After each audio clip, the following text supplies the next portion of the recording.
लखनऊ में बैठे हुए धृतराष्ट्रों के कानों तक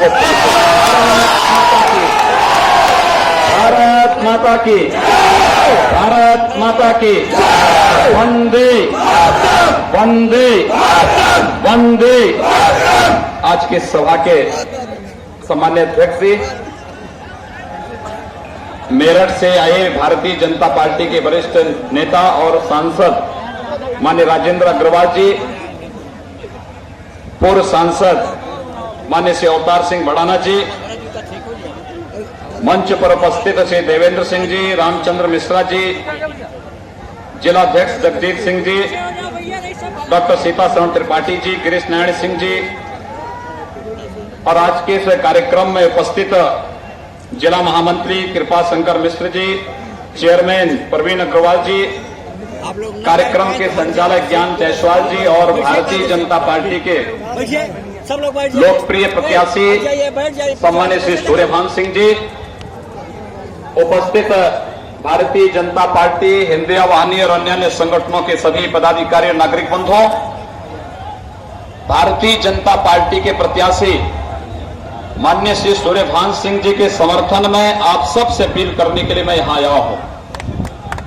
मैं जानता हूं कि आप सब तय कर चुके हैं कि सूर्यभान सिंह जी आपके विधायक होंगे और लखनऊ में भारतीय जनता पार्टी की सरकार बनेगी। लेकिन यही कहने के लिए मैं आपके बीच आया हूं कि जो लोग अभी भी गुमराह हैं वे कान खोल करके सुन लें कि समाजवादी पार्टी और बहुजन समाजवादी पार्टी का मतलब देश का पैसा करबला और कब्रिस्तान में लगाना,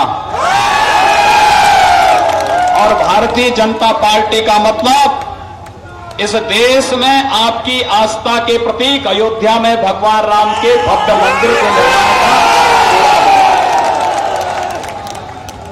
गांव, गरीब, किसान, नौजवान, व्यापारी की सुरक्षा, यह कार्य कोई कर सकती है तो केवल और केवल भारतीय जनता पार्टी कर सकती है। और भारतीय जनता पार्टी इसीलिए अपनी चुनाव घोषणा पत्र के साथ आपके बीच आई है। सज्जनों, आज अगर प्रदेश में विकास बाधित हुआ है, आज आप जैसे नौजवानों के सामने अगर पहचान का गंभीर संकट खड़ा हुआ है, अगर प्रदेश में कानून व्यवस्था की स्थिति ध्वस्त हो गई है, तो इसके पीछे समाजवादी पार्टी और बहुजन समाजवादी पार्टी बराबर की जिम्मेदार है। मुझे कहने में कोई गुरेज नहीं, जब प्रदेश में विधानसभा के चुनाव हो रहे हैं और प्रदेश में मुद्दा विकास होना चाहिए था, सुरक्षा होनी चाहिए थी, तब उत्तर प्रदेश के अंदर सपा और बसपा के पास अपना विकास का कोई एजेंडा नहीं, इनके पास व्यापारियों की सुरक्षा का कोई योजना नहीं, इनके पास नौजवानों के भविष्य के लिए किसी प्रकार का कोई कार्यक्रम नहीं, और इनके पास किसानों के उत्थान के लिए भी किसी प्रकार का कोई इनका एजेंडा ही नहीं। ये विकास विरोधी हैं,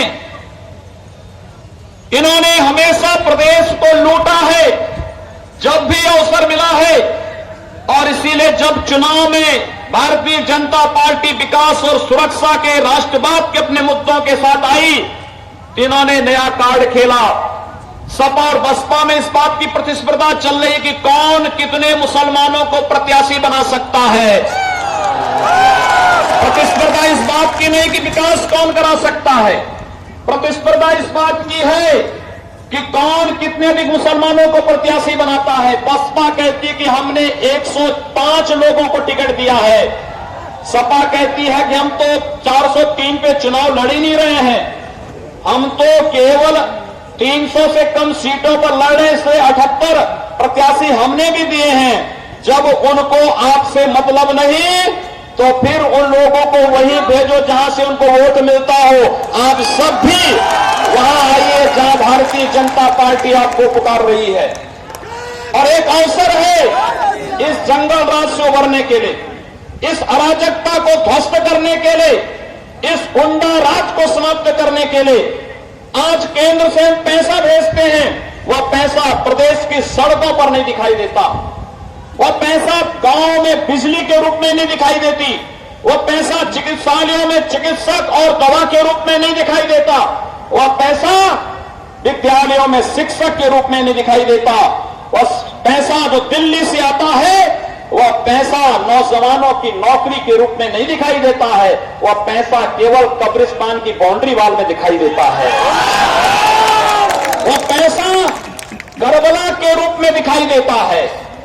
पूछिए यहां के विधायक से, विधायक निधि का पैसा जनता का पैसा होता है और जनता के पैसे का इतना दुरुपयोग ये स्वीकार्य नहीं होना चाहिए। और यही कहने के लिए आज हम आए हैं, जो लोग जिन्हें जो पसंद है उन्हें वहां भेजो। हमें विकास पसंद है, हमने विकास किया है। मोदी जी की योजनाएं देखिए, उज्ज्वला योजना बिना भेदभाव के हर जाति, हर मत, हर मजहब के लिए। हमने दीनदयाल उपाध्याय ग्राम ज्योति योजना के माध्यम से बिजली दी, किसी की जाति नहीं पूछी।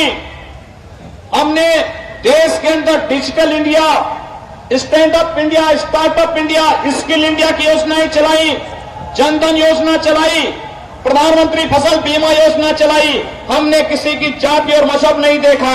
लेकिन जब सपा और बसपा जाति और मजहब देख करके पैसा खर्च करती है, समाजवादी पार्टी ने चुनाव के पहले 2012 में कहा था ना कि हम बेरोजगारों को बेरोजगारी भत्ता देंगे, नहीं दिया।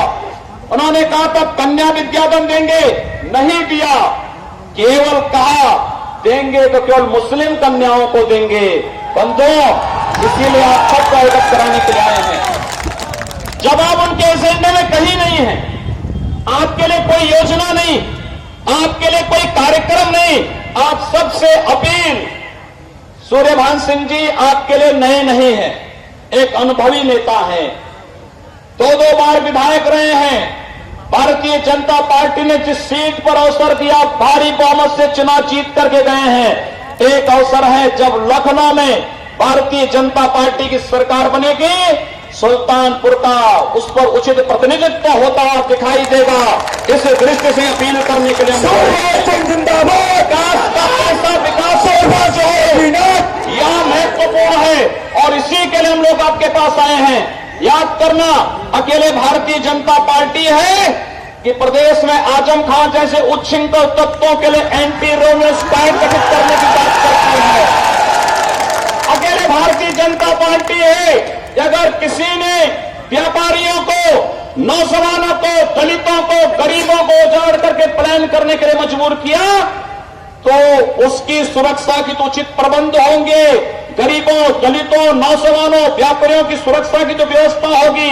लेकिन जो उजाड़ने के लिए माफिया जाएगा, उस माफिया के लिए अब जेल होगी। उदंडता ज्यादा की तो यमराज का घर तो जरूरी होगा। कोई आवश्यकता नहीं ऐसे तत्वों की यूपी में। और इसीलिए हम सब आपके बीच आए हैं। बंधुओं, भारतीय जनता पार्टी अपने चुनाव एजेंडे के साथ, घोषणा पत्र के साथ आपके बीच आई है। जितना कुछ हमने कहा है एक एक करके भारतीय जनता पार्टी करके दिखाएगी। और मैं फिर कहना चाहता हूं, भारतीय जनता पार्टी आएगी, भगवान राम के भव्य मंदिर के निर्माण का मार्ग प्रशस्त करेगी। लेकिन सपा बसपा आएगी तो कब्रिस्तान और करबला से उभर भी नहीं पाएगी। यही अपील करते हुए कमल निशान पर 27 फरवरी को भारी बहुमत से सूर्यभान सिंह जी को चुनाव जिता करके भेजिए। नौजवानों, अपने बूथों को संभालिए, क्योंकि प्रशासन और शासन की भूमिका अभी भी ठीक नहीं। और उस भूमिका को देखते हुए अपने अपने बूथों को संभालने की तैयारी करिए। जोश में होश भी आवश्यक है। बस यही अपील करते हुए सूर्यभान सिंह जी को भारी बहुमत से चुनाव जिताइए। आपके इस जनपद में विधानसभा में चुनाव के बाद भी हम लोग आएंगे। यही अपील करते हुए आप सबके प्रति मेरी शुभकामनाएं। धन्यवाद। जय श्री राम।